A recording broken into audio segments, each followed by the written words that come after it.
The title of today's workshop is A Family Guide to PBIS. I'd like to take this opportunity to introduce our speaker to you today. Our speaker is Victoria Davis, and she is the Director of the State Personnel Development Grant and the Milwaukee Public Schools Initiative Grant at Wisconsin Facets. Victoria received both her bachelor's degree from the University of Wisconsin-Madison in 2007 and her law degree from Marquette University in 2011. Prior to joining Wisconsin Facets, Victoria was an attorney in private practice where her practice focused on disability law, including special education, guardianship, and juvenile law issues. Please help me today in welcoming Vicki Davis for you. Vicki? Thank you, Bonnie. All right, let's get started talking about PBIS. So this presentation was developed in cooperation with Facets and Milwaukee Public Schools PBIS team. If you're not familiar with Facets, our mission is to provide and broaden opportunities that enhance the quality of life for children and adults with disabilities and their families, with emphasis on support for underserved families in the community. This year, Facets is working with the Wisconsin Department of Public Instruction on a grant called the Milwaukee Public Schools Initiative. The purpose is to increase knowledge and engagement of families of MPS students regarding special ed, RTI, PBIS, and improving reading outcomes. Even if you don't have a child enrolled in MPS or you're not connected to that district in any way, you're still going to learn a lot about PBIS in this presentation because the principles apply across the board.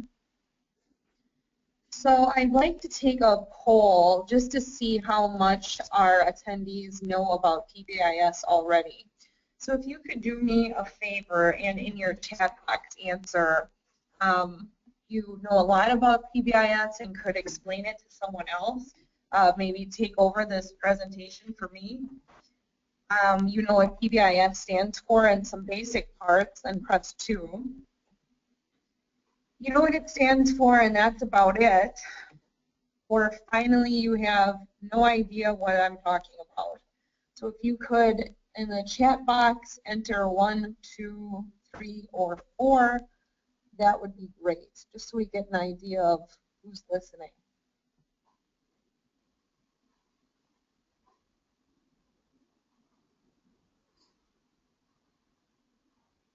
Okay, at this time, we have only one participant that said that number 2 would be the area that she would select. Okay. Well, you can let me know, Bonnie, if more people answer, but good to know that people have some understanding. Okay. So at every school, on every school day, there are children and youth who show behavior that doesn't meet our expectations for how they should behave. Every family at some time will also need to handle problem behaviors with their child or children at home. What I'd like you all to think about is how parents and teachers usually handle negative or problem behavior. If you could type in the chat box some of the ways you think these types of behaviors are normally handled in the school setting, and give a couple examples, that would be great. So just so that you know, Vicki, we do have a bunch of other responses to the first question, and they're pretty much across the board from 1 to 4, with 2 people saying that number 2 was their answer, but otherwise everybody is kind of spread out. Okay, okay, good to know.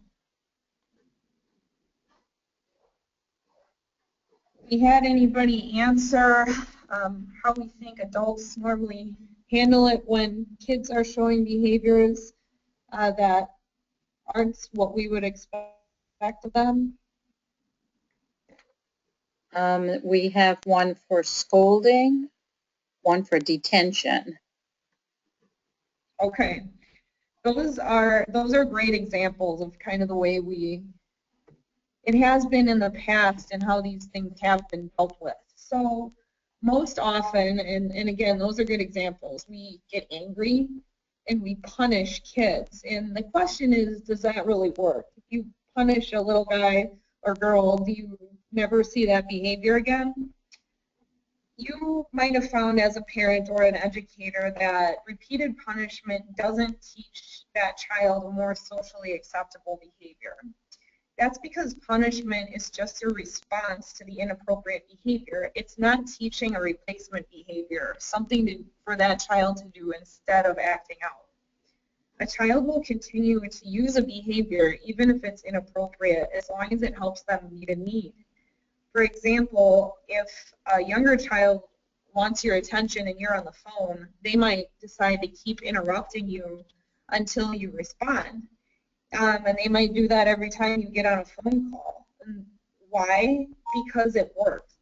You respond even if it's negative attention, and that child learns that if he interrupts you, he'll get your attention and he's likely to do it again. Changing the behavior is a better solution.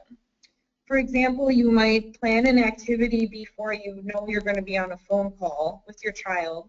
Explain that he or she could keep doing it while you're on the phone, and that once you're done, you'll continue it together. This is an example of PBIS, so let's learn a little bit more about it. It is an acronym for Positive Behavior Interventions and Supports. What it is a system that can help all children improve their behavior at school, at home, and in the community. It's applied school-wide, so there's not a PBIS classroom in a school. It's not a certain grade level. It's for everybody. It defines, teaches, and supports appropriate student behavior to create positive school environments. When kids are in a positive, predictable environment, research shows that they have better grades, better behavior, a higher self-esteem, they attend more, and they're more motivated and just generally more successful. So PBIS is RTI for behavior. RTI stands for Response to Intervention. So if you didn't know much about PBIS coming into this, you might not know about RTI. It's a multi-level system of supports to help children who aren't making progress in their academic subjects like reading or math. The steps are the same for RTI and PBIS. You have a plan for all students, use high-quality instruction, support the students struggling with increasing support until they begin to show progress. The child struggles in reading, you teach her. She's struggling in math, you teach her. So we have to ask ourselves, why do we act differently for behavior than we do for other things? If you'd like to learn more about RTI, by the way, we are going to have a workshop on November 10th, similar to this one. Like I said, PBIS is school-wide. It teaches positive behavior, and it helps keep kids in schools safe. It is adopted by an entire school or sometimes an entire school district, and it applies to everybody in the building. It recognizes students who show good behavior, provides support and reteaching for the ones who don't, and it also provides fair consequences. The discipline is consistent, and the idea behind it is to prevent kids from showing those behaviors that are less than what we'd be looking for. Staff at the school anticipate and plan for student problems by teaching behavior skills across all environments. So this isn't just in the classroom, it's the hallway, the playground, the lunchroom, on the bus, and during their specials throughout the day.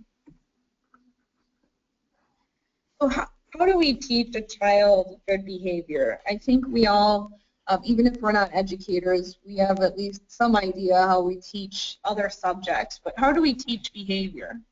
There's not a textbook, so what do we do? Well, as adults, we demonstrate the behavior that we're expecting of the kids. We have the students practice the behavior, observe them, give them feedback, and recognize them when they are showing those behaviors we're expecting. especially in the beginning of the school year and periodically throughout, the school staff should be taking time to let the kids know what they're expecting. If the school is collecting data and shows there are problem areas, then they can target their teaching and their goals and work on those areas that need improvement. Recognizing good behavior and paying attention and watching out for it is very important. That's because the kids need to know that when they do follow the rules and behave as they're expected to, the parents and teachers will recognize them with something. Could be verbal praise, or it could be a tangible recognition. An example would be, hey Jimmy, I really like the way you lined up quietly today, even though somebody else was pushing in front of you. So that's verbal praise. For something tangible, you could say, Dante, you earned an Eagle Buck today for throwing out your trash from lunch and picking up somebody else's trash too. So behavior is just like an academic subject. It needs to be taught. 3 of the keys to changing behavior are teaching the expectation, providing consistent recognition, and enforcing meaningful consequences. You want to catch the good behavior when it happens, and you want the kids to know that if they don't follow the expectations, there will be a consequence, but you want it to be the same for different kids and in different situations so they know what to expect. So why should we buy into this? This is new. This is not really what was going on when we were in school. Well, one concept is that prevention works better than punishment. We want our educators to spend more time teaching and less time responding to behaviors, and we want the students to learn more. And the research shows that when kids feel safe, know their expectations, they can spend more time on learning. In fact, where there's an environment where students and adults have positive interactions, there's research that shows that eventually that will transfer into the students and the way the students treat each other. I'm sure everybody's experienced an incident where somebody did something wrong and either the whole class was punished or maybe the one student was made an example out of in front of everybody else to scare them. Think about that. Did that work? Did that prevent another behavior problem from happening in that classroom? And at the same time, think about the learning that could have been happening while the rest of the class was focusing on the negative behavior of that one child. And by the way, that child wasn't learning something positive to do instead. Schools that use PBIS usually have a PBIS team that is consisted of teachers, administrators, support staff, and ideally family members as well. A lot of schools have a PBIS coach who may or may not be a regular member of the staff. A lot of times it's somebody who was already there and has some new training. The coach will make sure that the principles of PBIS are being carried out consistently by everybody coming in contact with the students. And that's not just the teachers, it's the bus drivers, the secretaries, and the kitchen staff, everybody at school. There should also be a parent on the PBIS team so the family voice is heard when the school is working on PBIS. The parents can offer so much input when the team is trying to decide what are our broad rules going to be, how are we going to teach and enforce, and what incentives and consequences work. Parents a lot of times are the experts on how to incentivize or provide consequences to their kids. So what does it look like if I walk into a school that's using PBIS? First of all, you won't be able to walk up to an administrator at the school and say, can I take a look at your PBIS program? It's not a program that a school can purchase. It's a system or a process that people cooperate with and work on together. Everybody at the school has to speak the same language and be on the same page. Consistency is important. It's a huge component. Everyone needs to be expecting the same things and at least try to react the same way.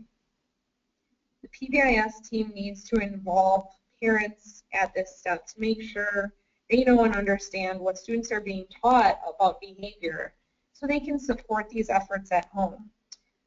That means that the PBIS language, the terms, and its principles should be included in newsletters or other things that go home to the families. And they should include ideas for the family members on how they can work on these concepts and techniques at home. So if you go into a school that uses PBIS, you should see 3 to 5 expectations posted clearly throughout the school. And just going back to the same principle. So in this slide, we have an example of a PBIS poster at an MPS school. The rules aren't always the same for every school, and they want to be pretty broad. And once those broad rules are defined, the PBIS team will identify what each of them means in the school. So first one there is be respectful. That doesn't always mean the same thing to everybody. So respecting yourself in the hallway might mean passing on the right side, closing your locker door, keeping a low voice. Respecting others might mean not pushing and just acting respectful. And respecting property might mean picking up trash that's in the hallway even if you didn't leave it there.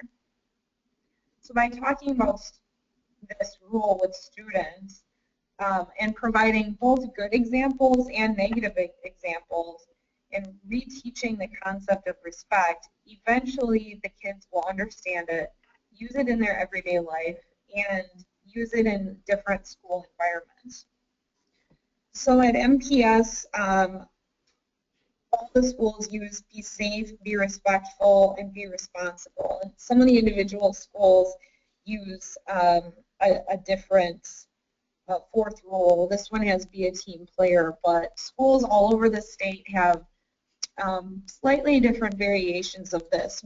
But usually responsibility, respect, and safety are highlighted as some of the values that they want to make sure the kids are practicing every day. So how do we change behavior when we don't like what we see? Well, you need a plan. You need to recognize the good behavior and have consequence for negative behavior, which include teaching a replacement. Carefully planned incentives that recognize when children are meeting expectations are so important. Some schools create recognition slips, and that gives the kids an immediate recognition for something that they've done. A lot of times classrooms can save these up as a group, or kids can save them up individually. So maybe the classroom with the largest number of slips at the end of the month or the semester, whatever it might be, would win a pizza lunch or recognition, extra time at recess, or some other planned incentive. In the same way, you can also make a plan for the consequences. So if a student is caught littering, a consequence might be that they have to meet with the building engineer after school and clean up the hallway.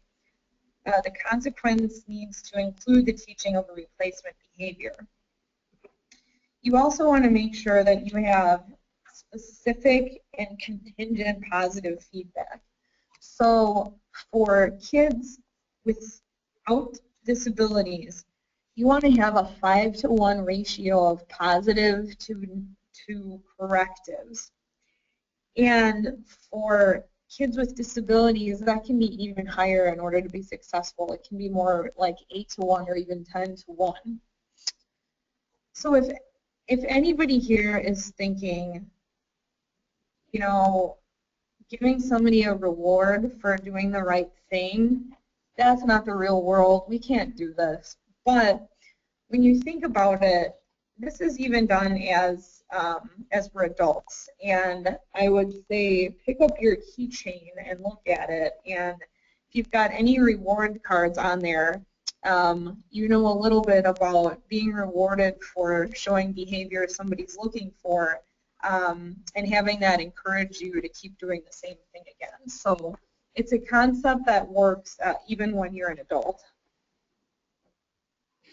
Vicki, I'm Yeah. sorry for interrupting now, but there is a question that I think you might want to clarify. The question was, what's the difference between consequences and punishments per se? That is a good question. And if you are the child, you might not see much of a difference. But in PBIS, the idea of a consequence is that it's going to be basically a teaching moment. So a punishment would be, for example, like I said, having the child stand up in front of the class and make an example of him or her, to try to kind of scare them into not doing something again. Whereas a consequence, and again, these are just examples, would be, well, I think the littering one was a good example. You littered, and now we're going to have you pick up trash after school and clean things up. And again, I'm sure the child is going to see that as a punishment, but at the same time, they're learning to respect property by carrying out that action.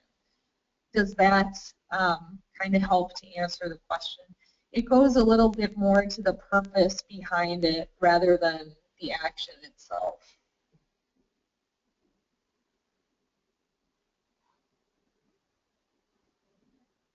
Thank you.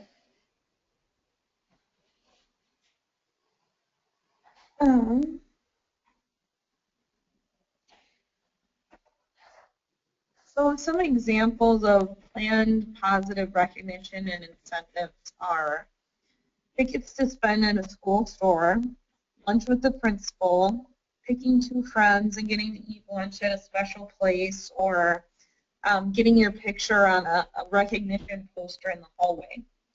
So these kiddos here in the picture are showing off their Eagle bucks. And there are all different names for these at different schools, although a lot of times they seem to be named after the mascot, and they're called bucks or points or something like that. And that's kind of a fun thing to ask your kids when they get home if they received any of these today or if their class did. Recognition does not have to be physical things like toys or food or even a pizza party. It can be privileges, simple things to do, or just simple verbal praise. In a school where the kids wear uniforms, the kids might save up their bucks to have a day where they don't have to wear their uniforms to school. And I'm sure there are other examples that you might have heard of from your child's school of things the kids have earned. I've even heard of getting to put the principal in a dunk tank at the summer end of the school year party. So they can get pretty creative and pretty fun. You also want to plan for the negative consequences. So here are some of the things that could be used. And we were talking before about what's the difference between these things and punishments. And I think the big distinguishing factor is what's the motivation. And again, all of these things are without being paired with reteaching and practicing a positive replacement behavior. These things are not enough to change the behavior for the better.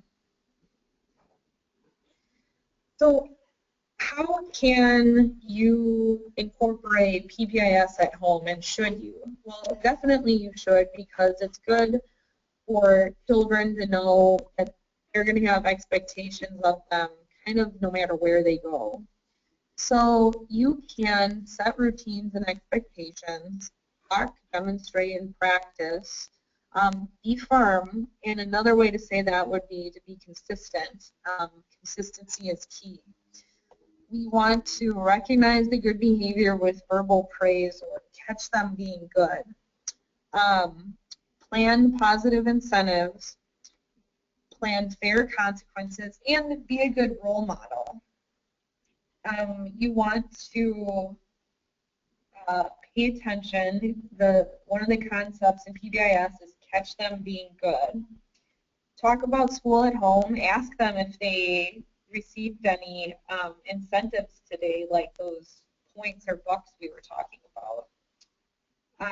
Tell them you notice how hard they're trying, and when you notice improvements, let them know. And one way to really make the connection between school and home is to try to talk with the teacher or teachers at least weekly. Ask what your child is working on in school. Let the teacher know about positive things at home and struggles if you think you need to. You can give suggestions for things that have been helpful for you in handling your child's behavior at home, and praise the efforts of your child's teacher, because just like I said, praise works pretty well for adults just like it does for children. This is an example of a home expectation matrix, and the matrix is basically the same thing as a chart. It's pretty common at school to see a matrix like this in the hallway, except what you might see instead of these categories across the top is different class periods throughout the day, and lunch and recess and things like that. So just to use an example, if you were going to hang this up on your fridge and use it at your own home, for the morning, being respectful might be to clean up after yourself after breakfast, say thank you to your parents, and say goodbye when you leave for the day. Being safe might be looking both ways when crossing the street, or being safe when you're on the bus. And being responsible might be getting yourself up, dressed, and out the door on time for school. So again, you can see how having something like this at home would be a clear way to show your kids what you expect.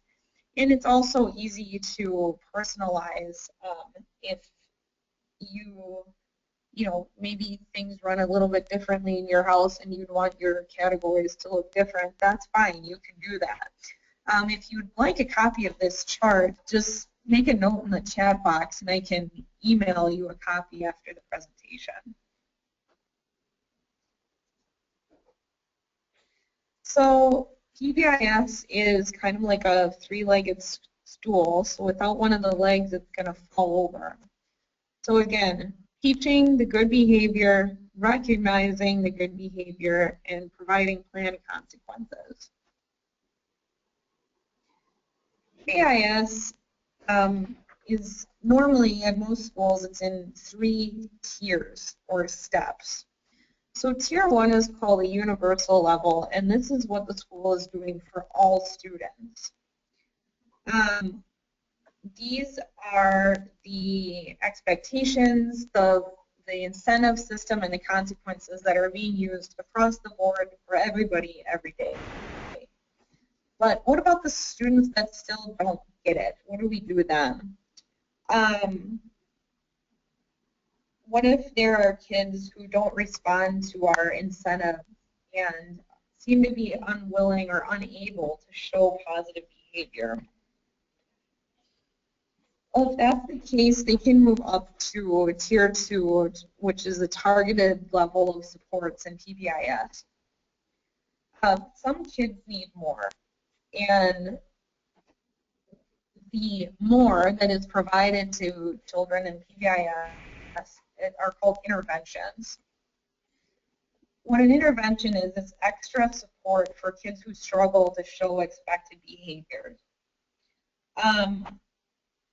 there's a picture of a hamburger here because when you think of interventions, that's all the extra things that you could add, like all the toppings, lettuce, cheese, tomatoes, hot peppers, all that. Think of those as the extra supports.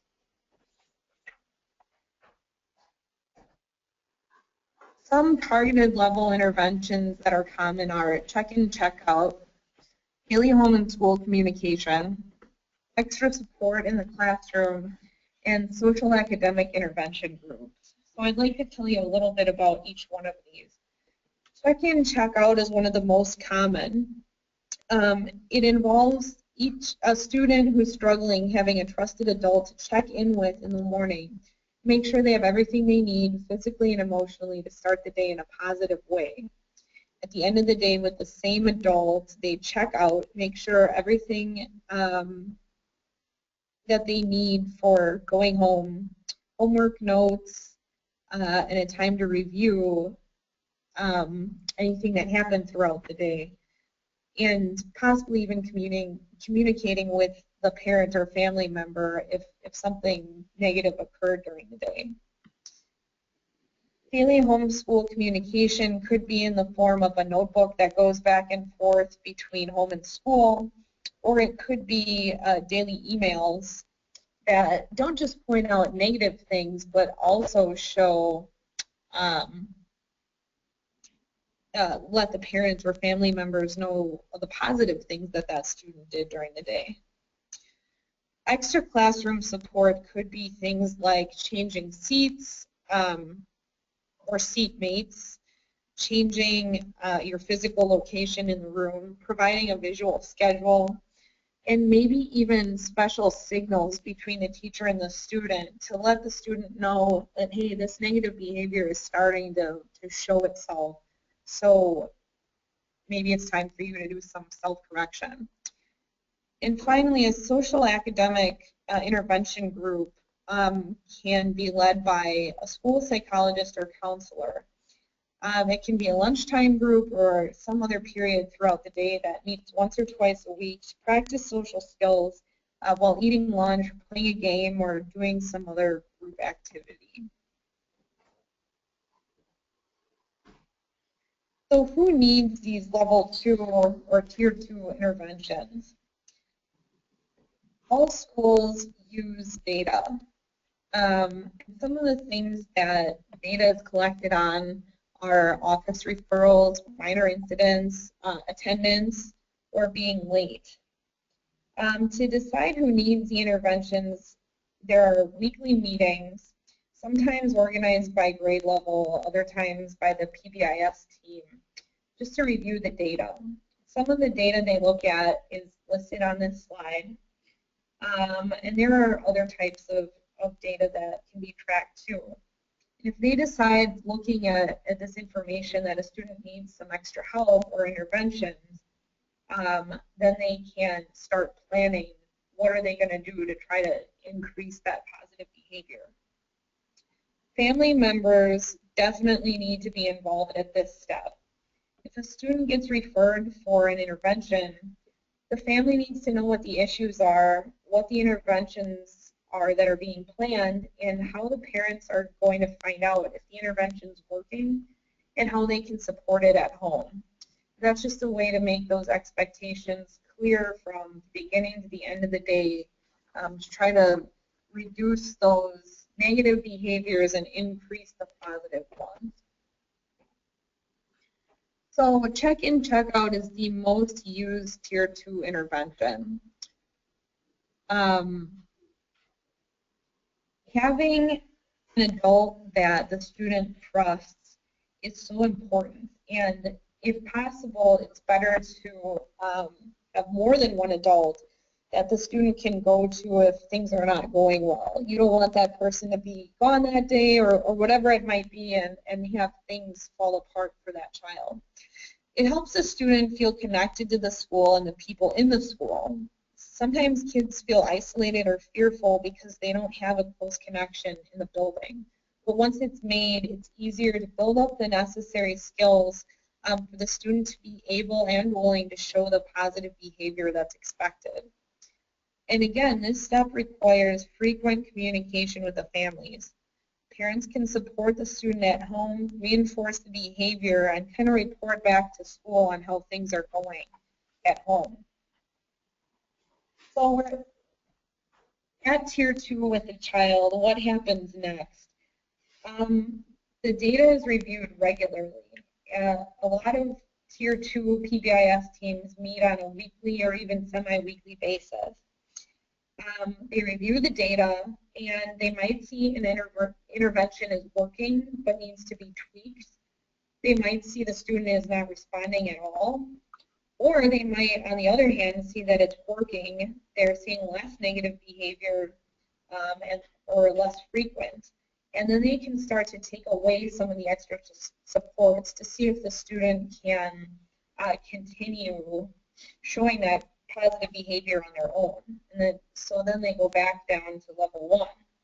If the interventions aren't working and they need more than what's being provided at Tier 2, they can be recommended to go up to the next level, which is Tier 3, also called the intensive level. Tier 3 is going to be very few students. It's typically no more than 5%. So if you think of a school with 300 kiddos in it, there would be 15 or less on level 3. These are students that are still struggling even with the Tier 2 supports. And it can include students receiving special education, but it is not only special education students.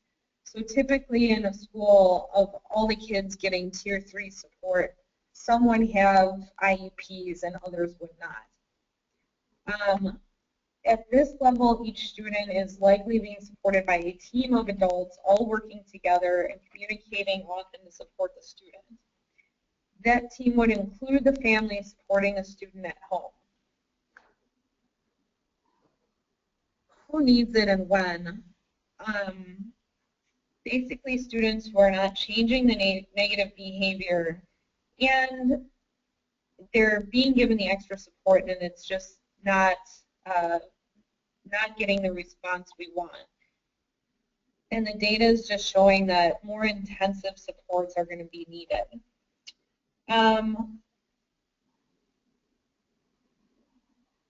There's no exact amount of time that a student will need to spend with level 2 or level 3 supports before a change, a more intense support would be recommended, but a lot of times they're going to want to try a new intervention or group of interventions for 6 to 12 weeks before making a decision that, hey, this isn't working or it needs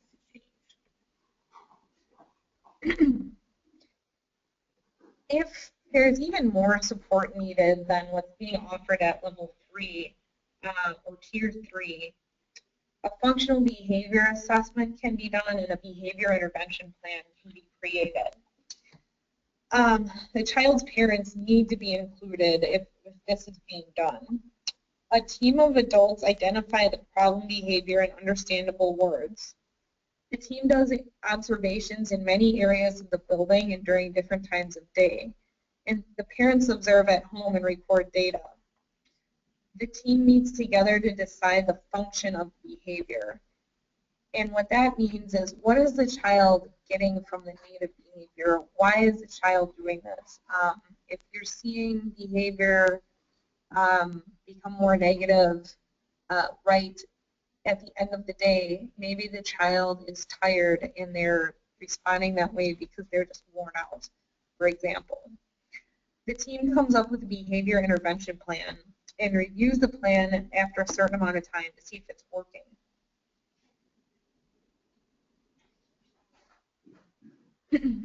Steps to functional behavior assessment are all listed here on this slide. And everybody wants their child to have good behavior, but when the child is not showing that, sometimes we think the child is a problem, or you hear the term problem child. Instead, we want to think of the child as having a problem, and why are you doing acting this way. Instead of responding with punishment, you want to think about instruction. What kind of behaviors do we want to see? Are the behaviors we expect being modeled? Have we been trying to teach this child appropriate behaviors? If your child has challenging behaviors and has a disability, it's possible that they could have an individualized education plan or IEP that would contain goals and teach new behaviors, as well as talk about the positive reinforcement. If the child does not have a disability or needs special education, you can still use the PBIS system, make a behavior plan, and use it at school and at home to try to create progress. Once we discover the reason why children are behaving in a certain way, we can help to teach them replacement behaviors. Helping your child to learn appropriate behavior skills for at school can also help your child improve their behavior at home. A behavior intervention plan states the behavior in a way everyone can understand, talks about how the child's environment can be changed and support put in place to prevent the behavior, teaches positive replacements, and gives students the opportunity to practice. In order to have an effective plan, you have to notice how the setting influences the child's negative behavior, make changes so that they will not have a negative impact just from the environment. So if the child acts out when it gets loud or there are a lot of distractions, might need to go to a quiet place for certain times of the day to calm down and be able to be undistracted and do their work. Also, a proactive plan will teach replacement behaviors. For example, a child with poor social skills might knock the hat off of another child to get attention instead of using age-appropriate language. Teaching this child actual language skills, modeling them, and encouraging their use in everyday events gives that child a new and positive way to get that attention from his peers that he's looking for. So parents or family can ask for a special education at any time during the PBIS process. I know I mentioned before that they want to give intervention 6 to 12 weeks to work, but you do not have to wait for that time period to be over before you can request a special education evaluation. If your child already had an IEP, not due to behavior, and all of a sudden the behavior is affecting their learning, you also can request a functional behavior assessment and for a behavior intervention plan to be developed. But I just want to stress again that PBIS is for all students with or without an IEP. And every child that goes to Tier 2 or Tier 3 won't necessarily qualify or need an IEP. It's important to remember that regardless of the label or the plans they have in place, changing behavior requires support. Some kids are going to respond more quickly to the instruction and positive reinforcement, where others are going to take more time. Especially for a child with a disability, teaching those new skills and strategies might take more time and persistence. But for any child, consistency, support, and being positive is going to be key. So if you are listening to this thinking, how am I going to figure out what's going on with this at my school? There are some questions you can ask. You can find out if there is a PBIS team at your school and who's on it. You can ask what are the behavioral expectations, or maybe next time going to schools, you drop your child off, see if you see those signs posted with those expectations. You can find out from the teacher how you would be notified and involved in the process if your child does need an intervention. And you can find out if you're seeing those behaviors at home. You can check in at school about what's going on and see what you can do at home to support it, and see if there's any of the strategies being used at school that you can copy at home. Some other questions you might want to ask is, how are you going to let me know if the interventions are working? What kind of data are you collecting, and can you share it with me? What resources are available in the school to help me improve my child's behavior and learn more about PBIS? And just if there are any community resources to help you work on behavior at home. You can also offer to help at your child's school. You can, if you find out PBIS is not already in place at your child's school, you can learn more about it. There is a website at www.pacer.org, PACER, and you can bring that information back to your school.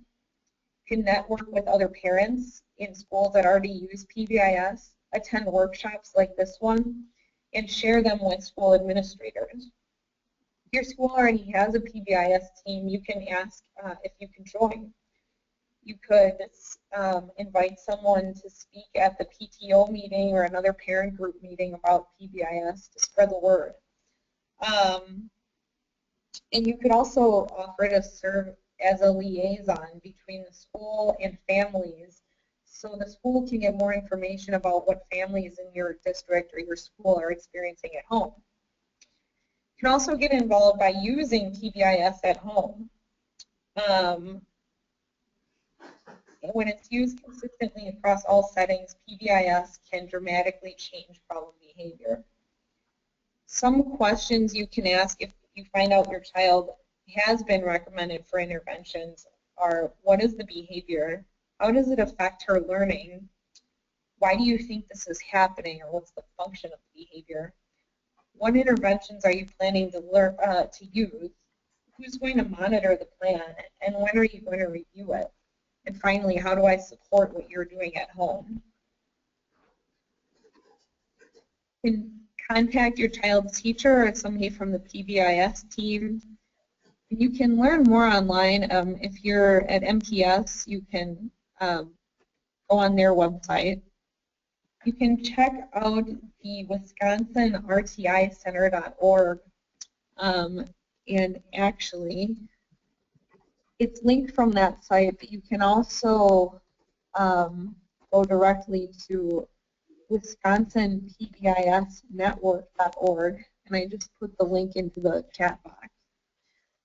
You can also learn more on Facet's website about requesting that special education evaluation if you get to that point, or requesting that functional behavior assessment. And here's the link also for the PACER website that I mentioned. So PBIS, positive behavior interventions and support. Does anybody have any questions at this time? Vicki, there are a couple of questions that I have been collecting that people have submitted, so I'll read them to you, okay? The first one is there evidence that PBIS reduced the number of Tier 3 kids in schools?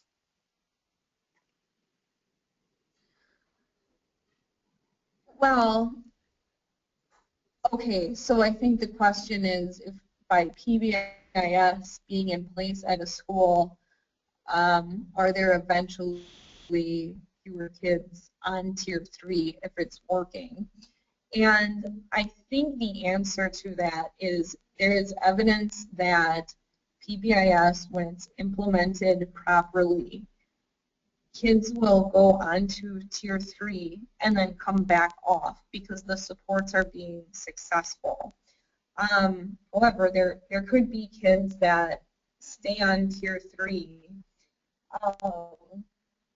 and do need that extra support that would be contained in an IEP for behavior-related age-related disabilities system, and it's fluid. So there are going to be kids coming off and coming back on, and kids moving from grade level to grade level. So I don't think, you know, having, I'm trying to put this in a way, saying PBIS doesn't work if you still have kids on Tier 3 after a year, that's not necessarily true. But there is evidence that when it is done properly and is successful, some of the kids that go on to Tier 3 do come back off and require less support and start to show more positive behavior. Okay, thank you. I have two more questions. One refers to the home expectation chart, and there were a couple of people who are participating today that would like a copy of that chart so they can use it at their own home. Is there a way that you can send that out electronically to the membership of those that are participating today? Yes, there is. We've got all your registrations, so Bonnie, are you able to see the names of the folks who requested that in the chat? Yes, I have. Maybe what we can do is just send it out to everybody, and then they have it as a link, and we can just do that when I send out the evaluation link, if you could do that for me. Okay, we will definitely do that. If you forward that chart to me, I'll send it out with the SurveyMonkey. Will do. Okay. Yep, and the people have said thank you. And then also the next question that I do have that was posed a little while ago is there a good resource for using PBIS at home specifically? Sure. If you want to go to, and were you guys able to see that link to the Wisconsin PBIS network that I posted in the chat box? Yes. Okay, great. So if you go to the PBIS network, in fact, I should be able to pull it up here.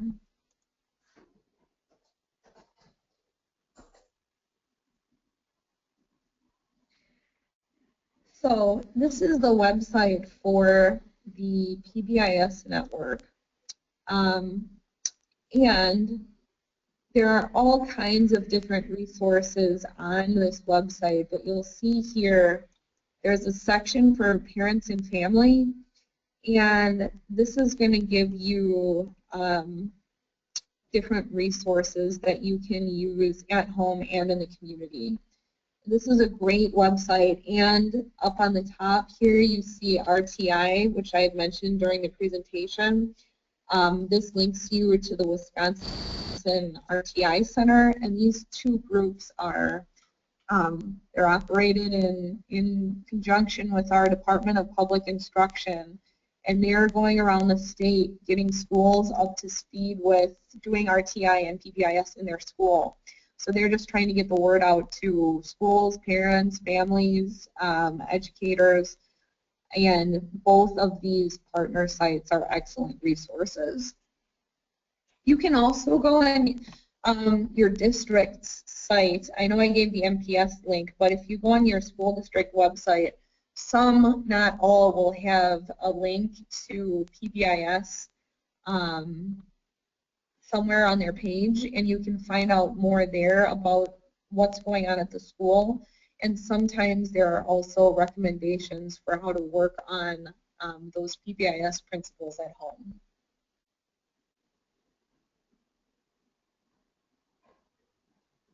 Okay, is there any other questions at this time for Vicki?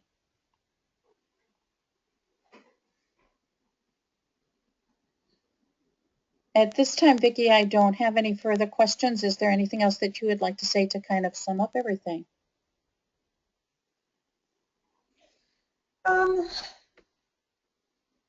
I just think that you may have noticed, you know, going throughout the presentation and moving from the general concepts, tier 1, 2, and 3, you're kind of hearing the same concepts repeated over and over again, and I think that there's a reason for that, and the concepts of, you know, making clear expectations, teaching them, and then having a plan for how you're going to respond is the central theme throughout the entire thing, and consistency throughout the entire process are the most important pieces of PBIS. And this is something that even if it's not in your school yet, the goal throughout the entire country is to have this become the status quo in schools. So you've definitely done a good thing by coming to learn more about it and finding out how you can apply it to your life and your child's life. So thank you for attending our presentation. And I would like to say thank you as well, and thank you, Vicki, for your most informative presentation today. I'll be stopping the recording at this time.